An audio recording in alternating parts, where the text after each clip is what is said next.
Македонскиот правосуден систем функционира според принципот на пиши-бриши судски одлуки и пресуди. Мијалков најпрво пуштен на слобода, потоа вратен за решетки. Требаше судството да се отвори како пупка. Очигледно да се отвори, кој сака влегва, излегва и... Најчесто се гонат екс-функционери, значи и затоа борбата на избори е толку жестока, заради тоа што добивање на избори значи купување уште 4 години време на неказнивост. Не драматизирајте со проблемот со Бугарија. Свртете се кон домашните проблеми. Преговорите со Европската унија не ви бегаат, но важно е да се фокусирате на приоритетите кои треба да ги реализирате во наредниот период. Plugging the holes means you have to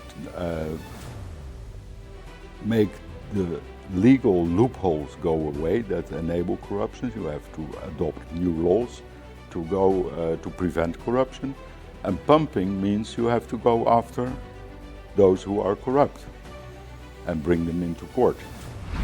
Недела неработен ден, ново законско решение, за едни предност, за други детектираат слабости. Трошоците ќе бидат многу зголемени, продуктивноста секако намалена.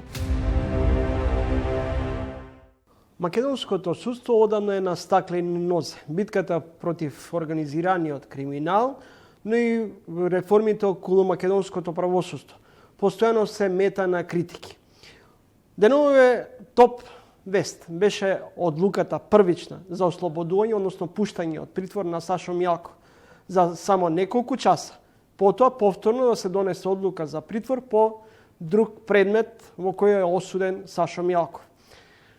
Одлуката за ослободување, односно пуштање од притвор на Мијалков коинцидираше и со конечната одлука на екс-премиерот веќе Зоран Заев да се повлече од Илинденска број 2.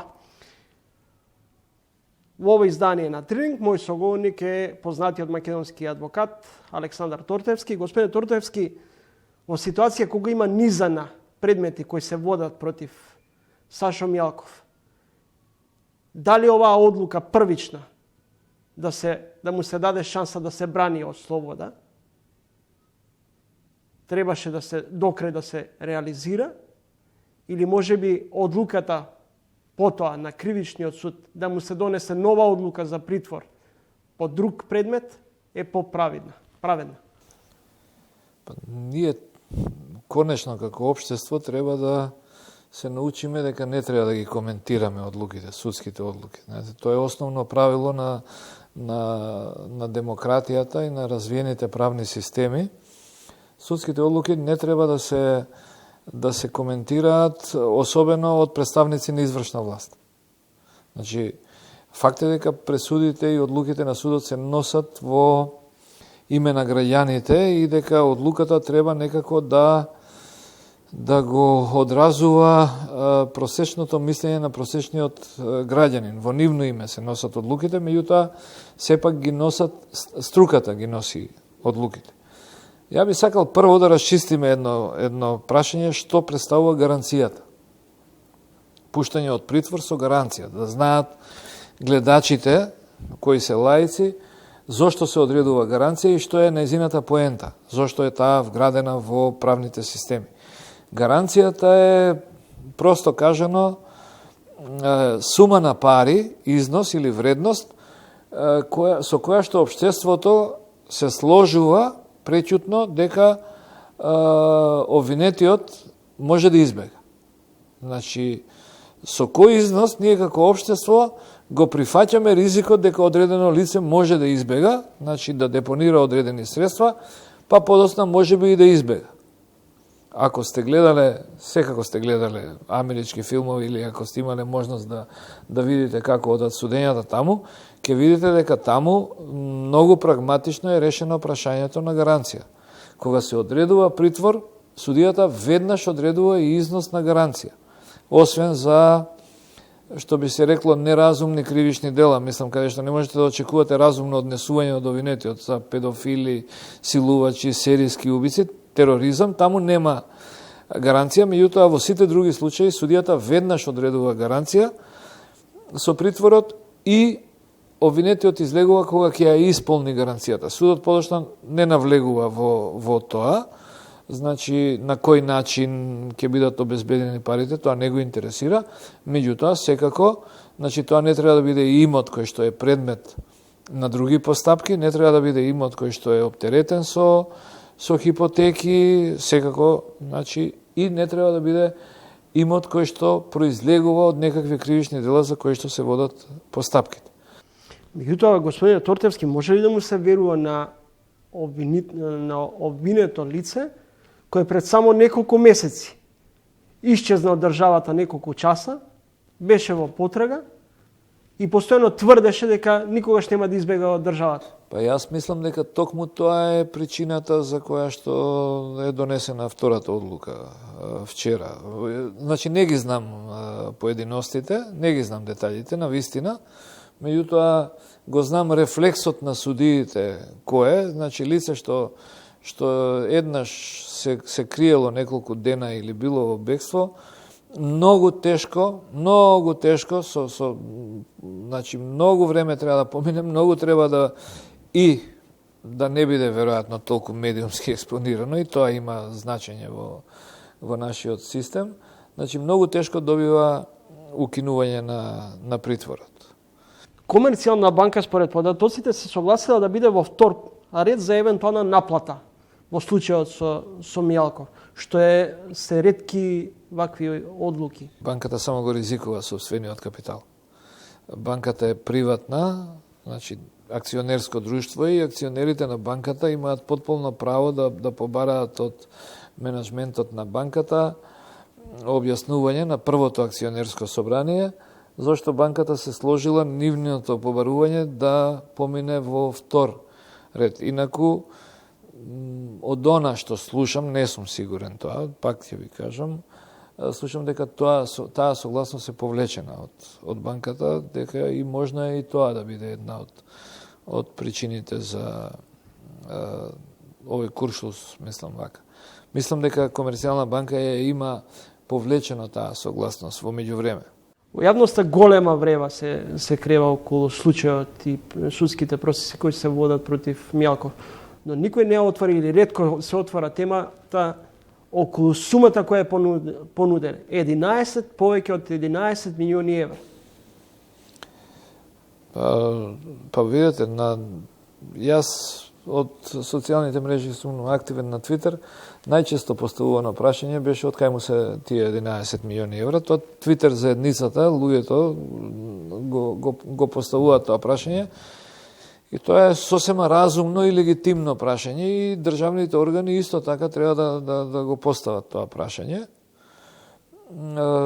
Јас, значи, мислам дека ако некој си земе слобода да понуди пред судски органи толку сериозен имот, би требало да има многу самодоверба дека тој имот, контрола на потеклото на тој имот, дека ќе утврди дека тој е легално стекнат.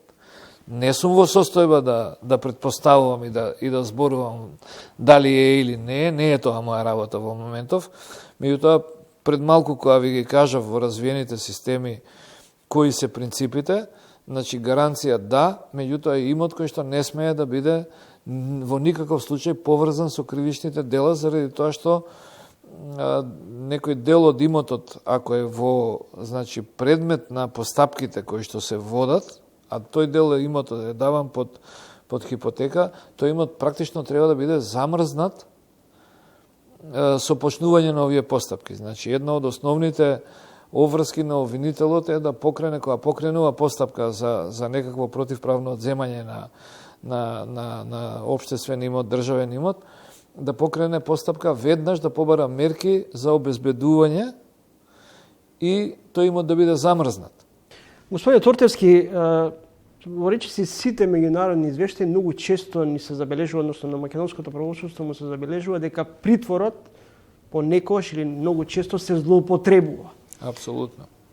Во случајот на Мијалков, гледате злоупотреба на одлуката за притвор во ситуација каде што се отворени низа на судски процеси кои се водат против него? Па не ги знам деталите. Не сум бранител, морам да признам дека да сум по некоја случајност бранител, ова ваква одлука би ме извадила од памет. Мислам, многу тешко би ја доживеал. Инаку факт е дека притворот во Македонија од вајкада, што се вика, се злоупотребува.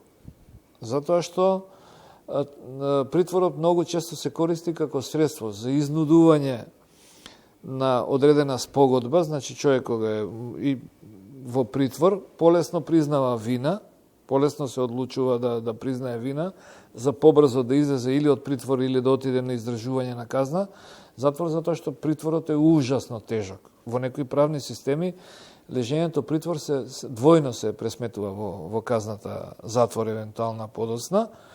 Меѓутоа, јас би можел овде сега, ако ми дадете малку време, да ви набројам со име и со презиме барем 500 луѓе кои што биле во притвор, а на крај добиле условни осуди само заради тоа што биле во притвор. Да не беа во притвор, пресудите ќе беа ослободителни. Меѓутоа, бидејќи поминале долготраен притвор, судијата во некаков преќутен договор со обвинителство му даваат условна со која што се покрива притворот, за да не бара тој обештетување за неосновано притворање и да не добива надомест за адвокатските трошоци, што сега се објективно многу високи. И јас ви гарантирам дека има 500 такви луѓе минимум, кои што биле во притвор, а подоцна, значи притворот ја обременува одлуката судска. Веќе таа не е објективна затоа што судијата после тоа треба да смогне сила да го ослободи и да прифати дека државата ќе треба да му исплати на обвинетиот сериозен надомест за притворот и сериозни судски трошоци. Во македонското правосудство сведоци сме дека многу често одредени предмети и судски процеси траат со години.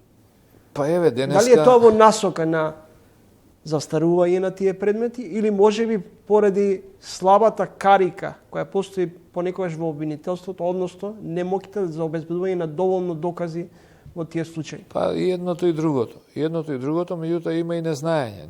Значи, прво, ако почнете предмет со 71 обвинет, вие треба да знаете дека за тој предмет ви требаат минимум 10 години. Минимум 10 години. А ако па од друга страна не ги ставите во притвор, тие нема да ви доаѓаат на судење и тогаш ви треба 30 години.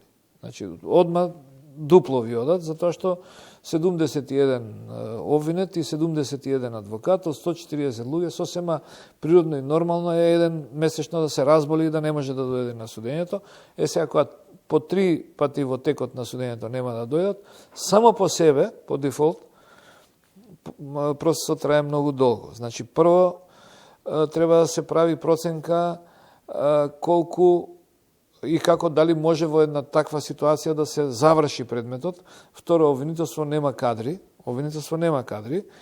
Се ја покажа како треба да биде организацијата на обвинителството, меѓутоа тоа е скап процес, треба да има многу добри истражители, многу добра опрема, возила, значи во моментов стига кривична пријава или се добива сознание, веднаш да се испратат истражители на лице место да ги обезбедат доказите. Знаете, кога на обвинет ќе му презентирате солидни докази, тој најчесто прифаќа вина и се спогодува.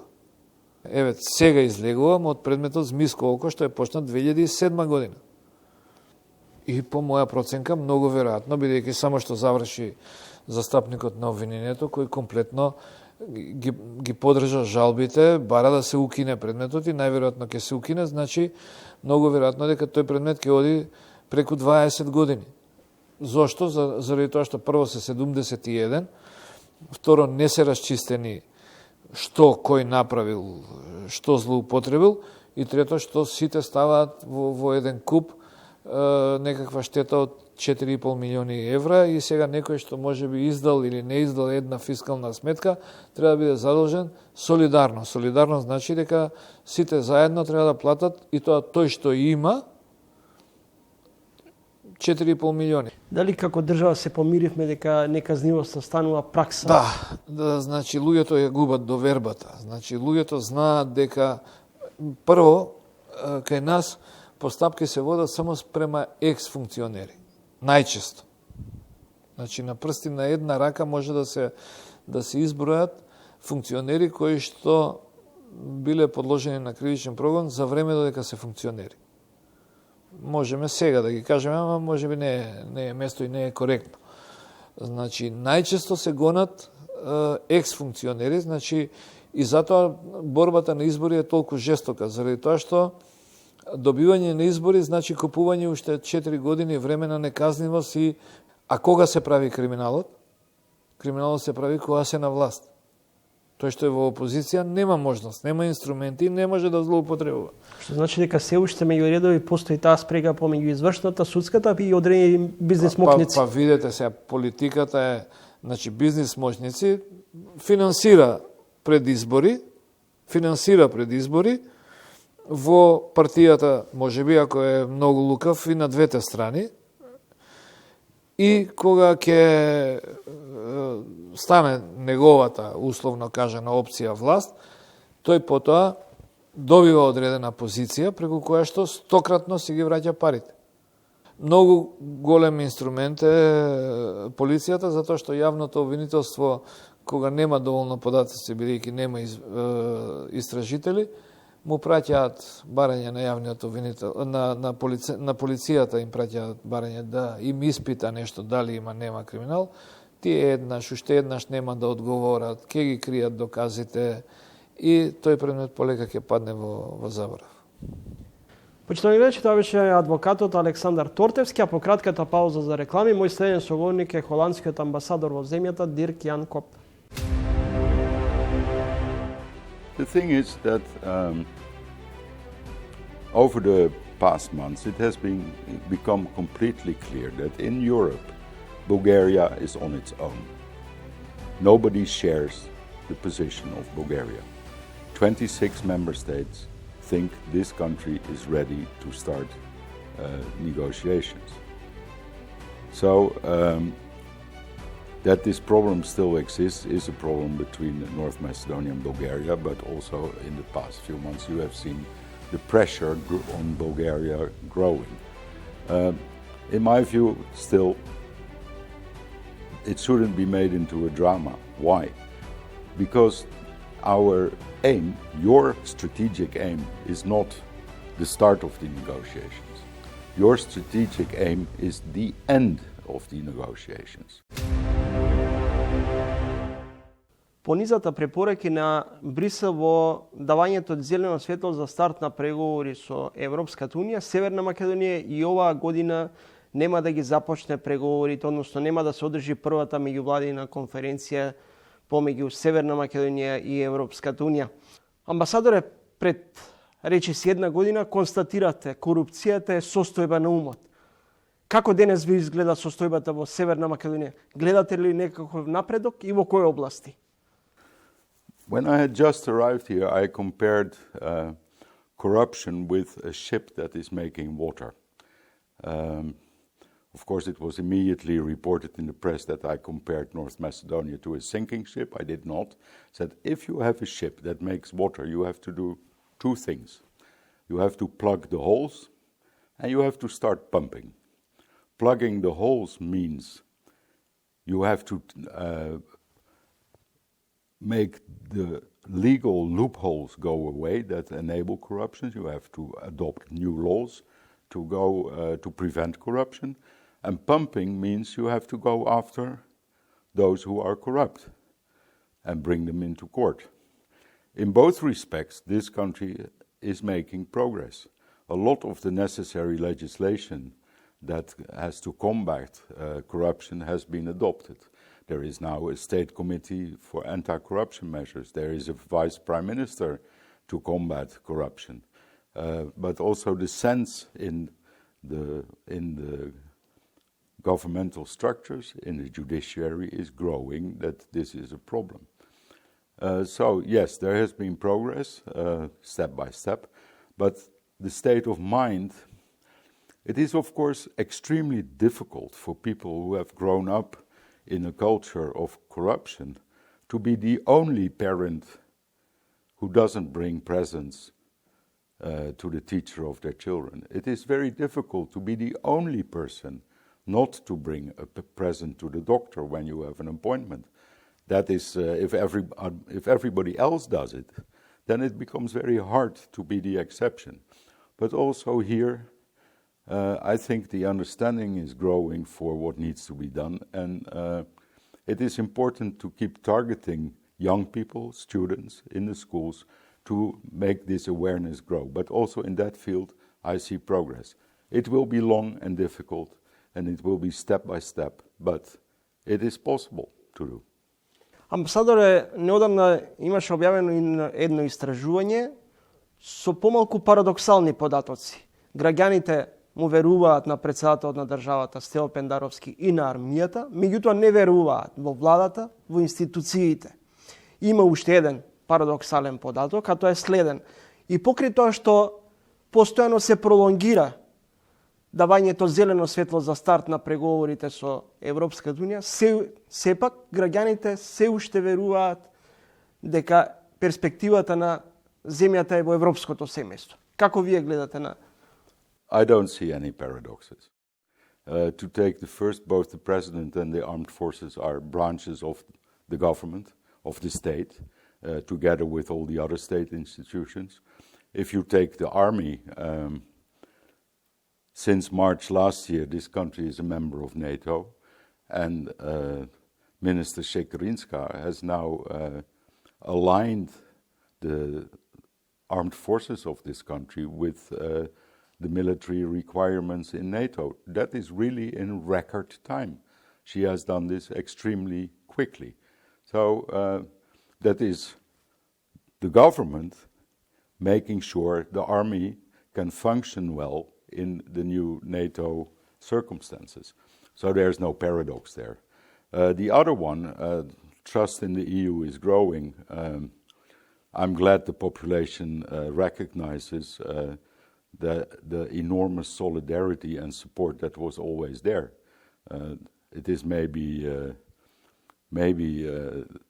opposition, maybe the media that for some time has blamed the EU for the lack of progress. In reality, there has been massive support over the years from the EU for this country, massive solidarity, and on top of that, during Corona times, this was increased with hundreds of millions of euros. The EU alone has provided 800,000 vaccines, more than anybody else.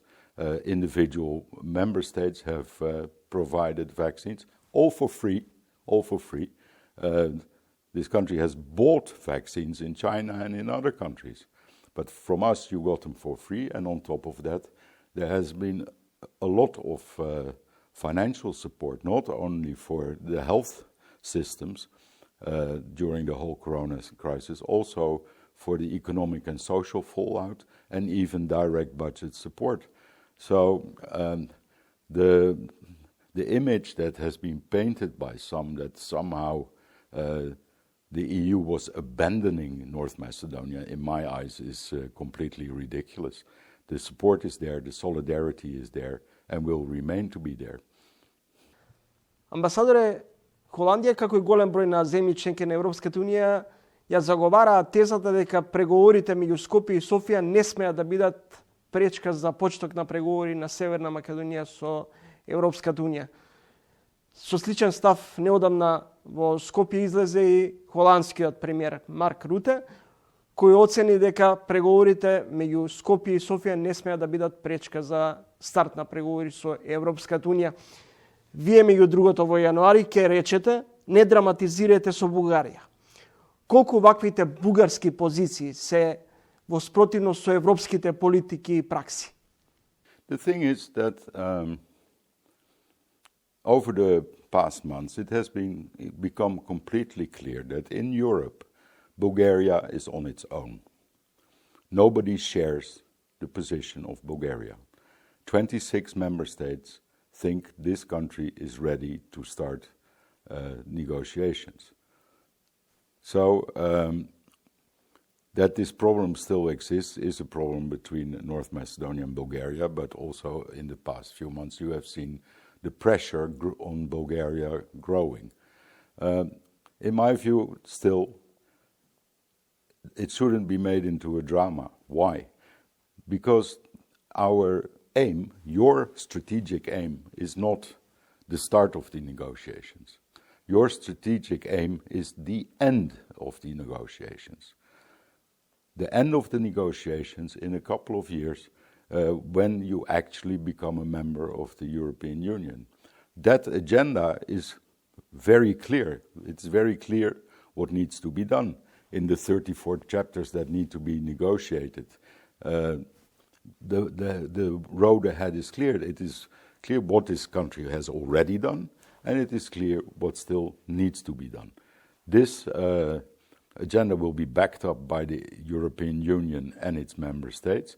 And when exactly this IGC takes place, the formal start of the negotiations, has no real significance for the changes that need to take place on the ground. And so, in my view, whether the difficulties with Bulgaria, which I really see only as a small bump in the road, will be resolved in a week or in a month or in a year, has no impact on the homework that this country has to do, so that we will be able in a couple of years to welcome you in the family, to welcome you at the table with the same rights and the same obligations as all the other member states, which will also include the kind of veto rights Bulgaria has right now. But in light of the important reforms that have to take place, I still think you shouldn't make a drama out of Bulgaria. It's for the large goal which is membership of the European Union. The Bulgarian problem will someday be resolved. But the end goal, that is what I think this country should keep before its eyes and keep working towards. Во време на длабока политичка криза, ден пред гласањето во собранието, иницирано од опозицијата за доверба на владата, во земјава беше холандскиот премиер Руте. Посетата на Руте коинцидираше и со помалку симптоматичното исчезнување на македонскиот пратеник Реджепи, кој за волја на вистината одреден период работеше и во холандската амбасада. Во дел од политичките кулуари се шпекулираше дека холандската амбасада всушност го има привремено засолнето македонскиот пратеник. Прашањето ми е, изгледа помалку симптоматично што речиси 24 часа нема македонски пратеник? A visit like that of my prime minister takes months to prepare. So the start of the preparations for this visit started long before the local elections. Then, of course, there were these political developments after the second round of the local elections. Of course, for a while it was not completely certain that the visit should take place, but it took place and it was positive for us, it was positive for North Macedonia, I think. But of course, it had nothing to do with the political situation as it occurred at that moment. And to spread rumors like that, I think, is malicious. It is a sign of that everything in this country is immediately turned into a conspiracy theory, which is laughable. But those who spread the rumors are, it's malicious. I think the media who report them are not professional. And I think the people who believe this kind of nonsense should take a second and reflect on how logical this all is. Амбасадоре, каде го гледате излезот од можноста да се постигне договор меѓу Скопје и Софија? Веќе 2,5 години сте во земјата. Дали имате чувство или можеби впечаток дека во Македонија се создава некакво антибугарско расположение и говор на омраза кон Бугарија? I think there are all kinds of solutions, but it's not up to us. It's between you and Bulgaria. And I think whatever people are saying, whatever their positions are, one really change in the past few days is that there is a new government in Sofia. And you have seen some positive messages coming out of Sofia from the new Prime Minister Petkov. That is, I think, a basis to work on. And of course, in the last European summit in October, it was clear that Bulgaria was alone, as I said, but also that the pressure is increasing on Bulgaria. It is a bilateral problem that has nothing to do with the negotiating framework between North Macedonia and the European Union. In the meantime, what we want is, in the end, prosperity and stability on the Balkans. And for that, we would like you to be both in NATO and in the European Union. And the longer it takes to achieve that, the less we like it. So yes, that is the kind of pressure on Bulgaria. But the essence of the problems you have with Bulgaria are not for us. So I still think it shouldn't be made into something bigger than it is. I also think that with the present new government in Bulgaria, there are all kinds of opportunities to explore ways to resolve this issue. But your question was about the popularity of Bulgaria in this country. Yeah, it has an effect, of course, on people. They're not making themselves more popular, that is clear. And also, and that is what you have to keep in mind, the question of the start of the IGC for North Macedonia is linked to the start of the IGC for Albania. So in weighing proposals and questions and ideas, you have to keep in mind that there is the link with the Albanian issue. Многумина велат, отворен Балкан може, но и не смее да биде алтернатива за членството на земјите од Западен Балкан кон Европската Унија. Дали отворен Балкан во моментов е проект кој може да биде некаква замена привремена се до зачленувањето на земјите од регионот кон Европската Унија? As I said, our goal is stability and prosperity on the Balkans, which means that in the end we want you in NATO and in the EU, all of you. If you look at the last EU progress reports, then you see that North Macedonia is doing very well compared to the others. Another reason to be optimistic about the speed with which North Macedonia will be able to do the reforms it needs to do. In the meantime, we encourage any regional cooperations. This region is, of course, not tension-free. If you look at the other countries, so any improvement in cooperation we welcome. In the meantime, we will very closely watch whether the agreements that are made in the framework of the Open Balkans are in alignment with EU regulations. Because in the end, the goal is for North Macedonia to align all its laws and regulations with the EU. And once in a while, we come across rules and regulations and laws that are not in conformity. So we ask the government to change. And this will be, in the coming years, a continuous process. The government will identify areas where the rules need to change to bring them in line with EU legislation. Open Balkans is no different. If you agree with your friends in the region, if you agree on regulations that can at some point be seamlessly incorporated in what the EU does, that is great.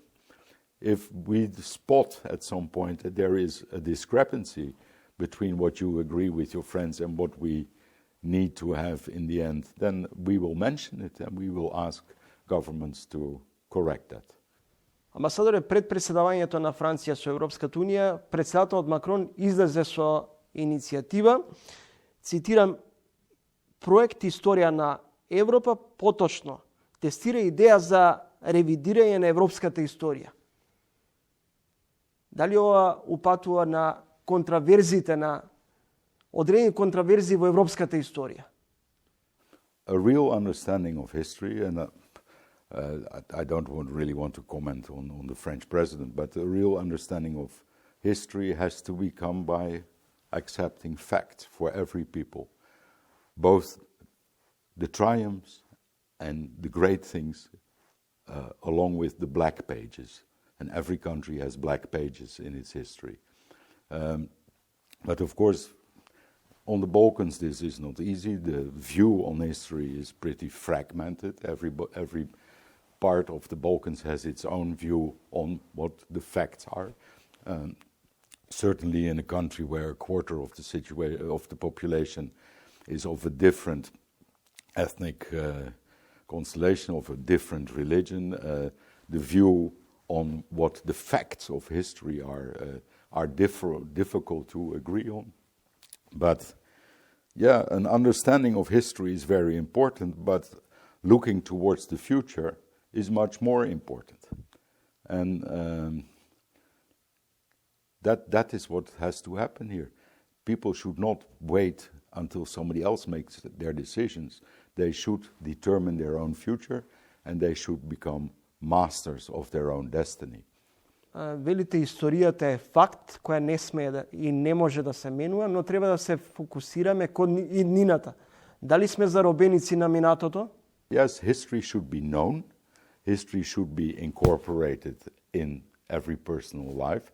But you don't want to get stuck in it when you think about where this country should go further.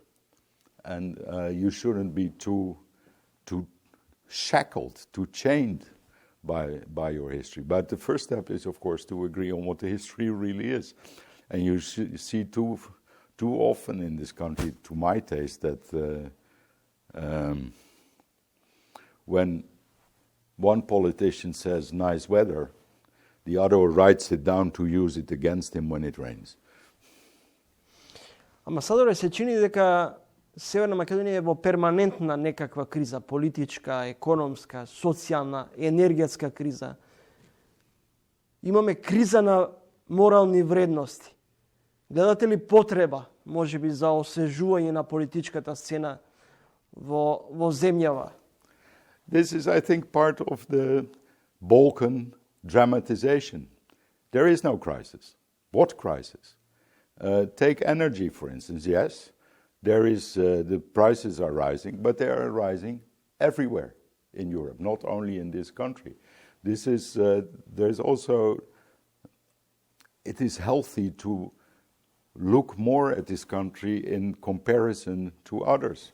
I think the citizens in my country are paying 2-3 times more for their energy now. The price rise in this country, where energy is still also subsidized, is what, maybe 15%? So I wouldn't call it a crisis. The market is at this moment difficult and distorted, but it is not a crisis. The problems in this country are manageable. It is not a very large country. Economically, North Macedonia is doing relatively well in the region, but also in the whole of Europe. There are lots of countries much harder hit by Corona than North Macedonia. So economically it's strong. The currency has been stable for a very long time and still is stable. Government debt has not grown very much it has grown, of course, during Corona, but not to levels where we should get panicked. So the political crisis, I don't see it. There were local elections, not national elections, and some of the political balance has shifted. But the underlying problems that the country needs to solve are exactly the same. before and after the local elections. And then the moral crisis. I meet a lot of young, enthusiastic people, well educated, who have a trust in the future of this country.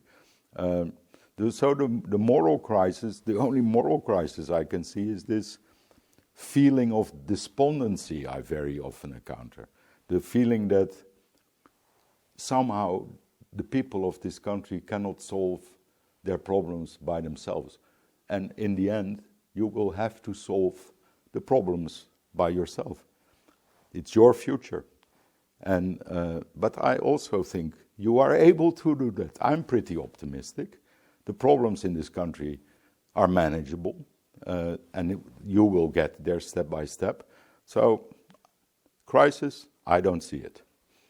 In the end, I would like to wish you a Merry Christmas and thank you very much. Happy You New too. Year. I hope that you will here in Skopje for the New Year with the whole family. My family will come here for Christmas, All the best. because this is a very nice country to be in. Ви благодарам, тоа беше амбасадорот на Холандија во Република Северна Македонија Дирк Јан Коп. Измените на законите за трговија и законот за работни односи поради прогласување на недела неработен ден предизвика големи реакции. И можеби како никогаш досега, и работниците и работодавачите заеднички се противат на законските измени. И едните и другите поради своји причини. Во овој момент закон за работни односи изменет во кој неделата ќе биде неработен ден за повеќето од компаниите, како што се вели 92% од компаниите, е неприкладен и несоодветен за период кога ние сите се соочуваме со ковид период, намалена продуктивност, намалени нарачки. Кога ја дадовме оваа иницијатива, баш во Штип разговаравме со тогашната министерка за труд и социјална политика Мила Царовска, идејата беше да не работат овие индустрии кои што моментално работат во недела и дали едва имаат една слободна недела во месецот. Збориме за трговски центри, маркети, молови, слично. И сега што се случува, ви доаѓа тука познатиот нов трговски центар, одеднаш се менат наративите дека као короната не научила нас дека можеме да функционираме без трговски центри во недела, одеднаш кожна јакна мораме да купиме во недела. Значи, кога го иницииравме законот, баравме трговските центри да работат, а тука имате закон за трговија кој што секаде се додаваат зборовите мобови. Така да ова е направено под очигледен притисок од страна на крупниот капитал и инвеститори кои што се дојдени тука од Скопје, знаеме кои се. И еве го имаме ова што го имаме, значи повторно работна недела ќе има за голем број индустрии и оно што мене дополнително ме плаши е дека се оставени многу дупки со тие помошни и придружни дејности кои што стојат во измените во Законот за работни односи и дополнително правилник кој ќе ги пропишува министерот и мене ме плаши дека сите индустрии ќе ни станат работни. Експертите и аналитичарите велат дека проблемот во ова незадоволство е што при носењето на законот не се консултирани сите засегнати. Затоа сега има незадоволство кое практично доаѓа после донесување на законските измени. Недостасуваше да има еден поширока дебата, да бидат вклучени, значи и експертската јавност, да бидат вклучени пошироко организација на работодавачи, сите стопански комори, разни невладини организации, граѓански здруженија кои што нели имат мисија заштита на работничките права. И на крајот можеше да дојде до еден подобар текст, значи во Законот за работни односи кој што се однесува нели дали да се работи во недела или да не се работи во недела. Мислам дека имаше отсуство на социјален диалог до крај. Ние сите имаме некоја лоша навика да реагираме по донесувањето на било каква одлука или откако ќе се случи некој настан. Претходно не знаеме да интервенираме. Токму тоа е причината поради која дури сега се освестуваат и се разбудуваат сите компании и реагираат за ова што ќе предизвика голем проблем во функционирањето на поголемиот дел од компаниите. Законските измени предвидуваат повторно работа на одредени дејности кои не се најнеопходни, како трговските центри, односно молови, како што е напишано во измените. Но во исто време даваат право оваа листа да се надополнува со правилник кој треба да биде донесен во рок од 60 дена. Воедно законот не предвидува како ќе се контролира дали некој работник е на работа во недела или не. Има тие електронска евиденција, во законот е предвидено над 25 работници, кога во една фирма има над 25 работници мора да има електронско работно време, меѓутоа тој механизам не е поврзан со ниједна друга институција, така да си влевате, добро, 40 работни часа, саботата ја бришете, неделата ја бришете, празникот го бришете и вие имате Практично го фалсификуваат системот за работно време, за евиденција на работно време. Да, и единствено тоа до сега, изминативе од 2017 постои издружението, долго време немавме финансии, меѓутоа еве сега докажуваме такви неправилности, манипулации, неисплаќање на додатоци на плата, де факто, само преку судски вештелица. Праксата на слични вакви законски решенија во соседството вели дека има и доста негативни ефекти по економијата. Морам да кажам дека особено актите на Европската Унија и на Меѓународната организација на трудот алудираат неделата да биде слободен работен ден за работниците, за вработените. Меѓутоа имаме пракса во непосредното наше обкружување или бившите држави од поранешната држава Југославија, например во Црна Гора од 2019 година неделата е неработен ден.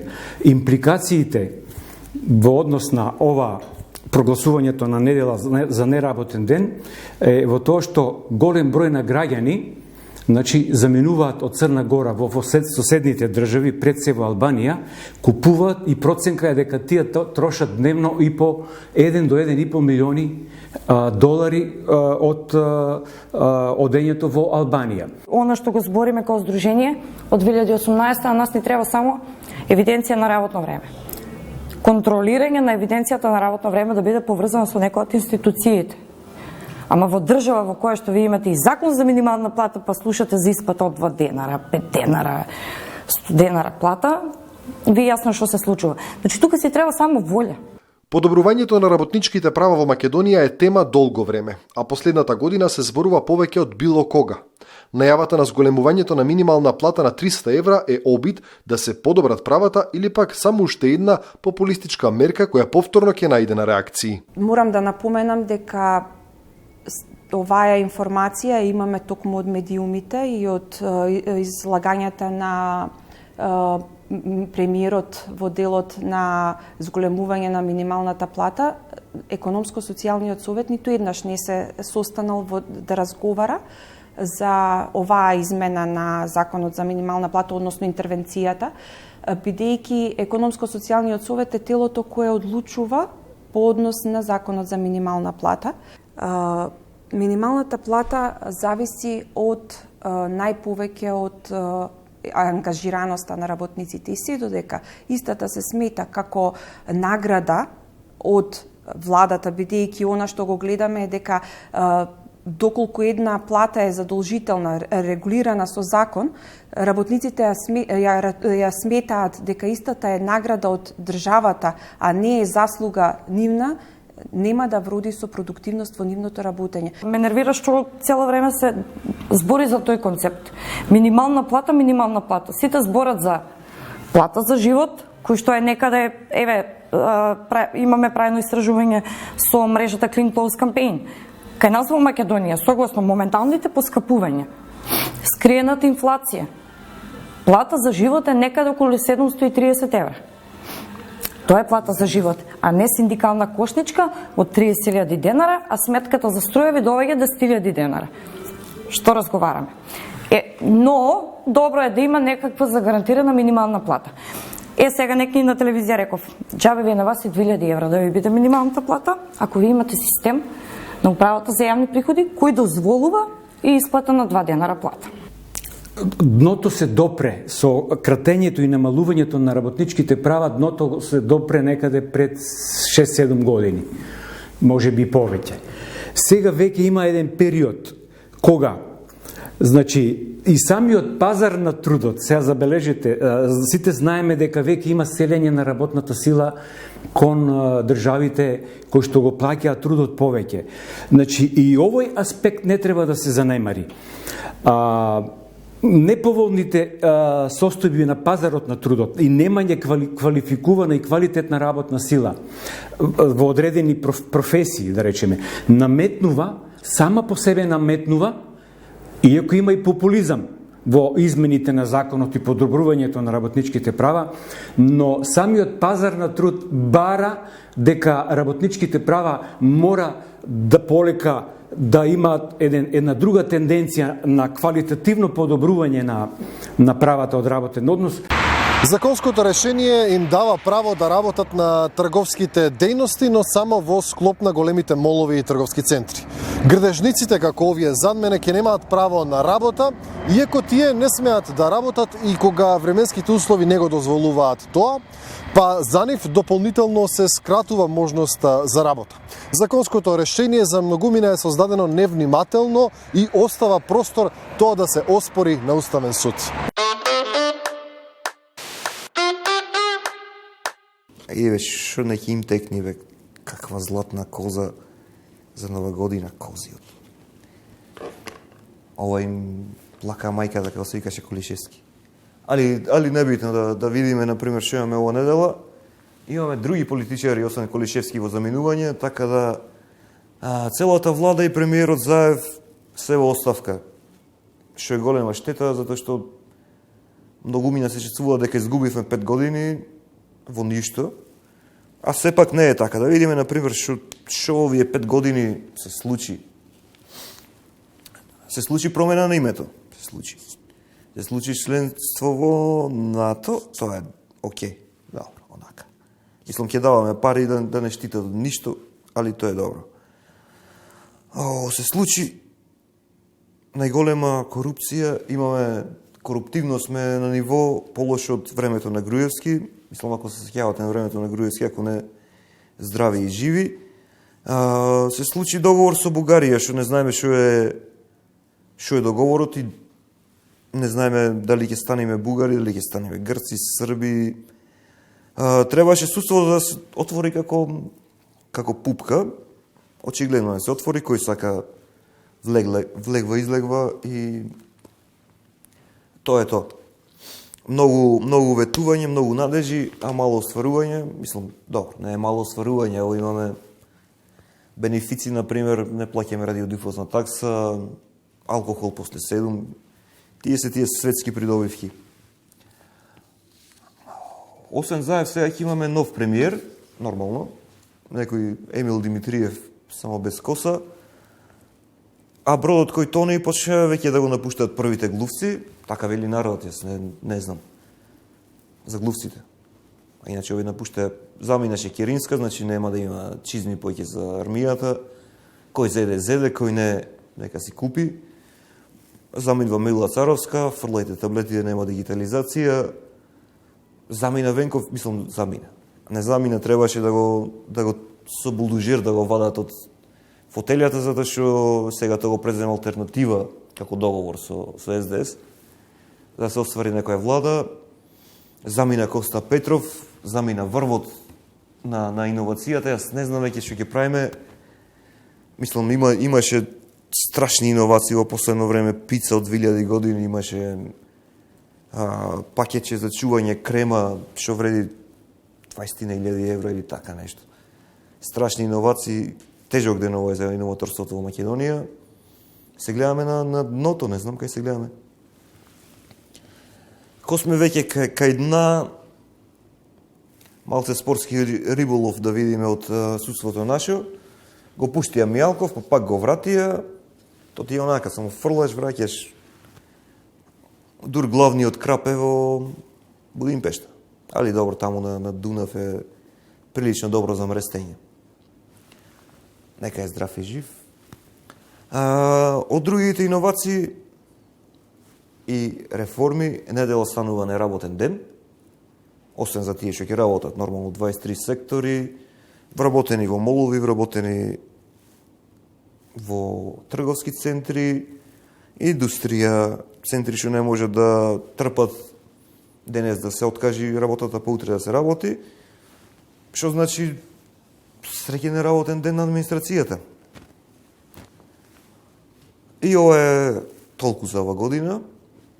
Се надевам дека беше добра за вас, иако чисто се сомневам.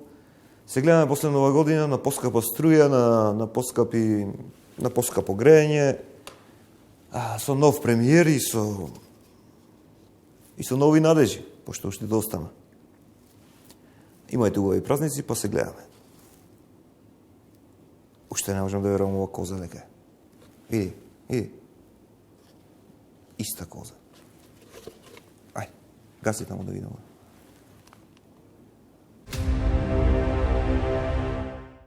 Ова беше последното издание на емисијата Трилинг за оваа 2021 година. Во изминатиот период во емисијата гостуваа речиси 200 соговорници и 100 теми разработуваше тимот кој стои за овој политичко-општествен магазин. Ви благодарам на вниманието и ви посакувам успешна и среќна 2022 година. А новото издание и новиот циклус на емисиите Трилинг ќе може да ги гледате веќе од 7 јануари на Ден Божик. Довидување и среќна нова 2022 година.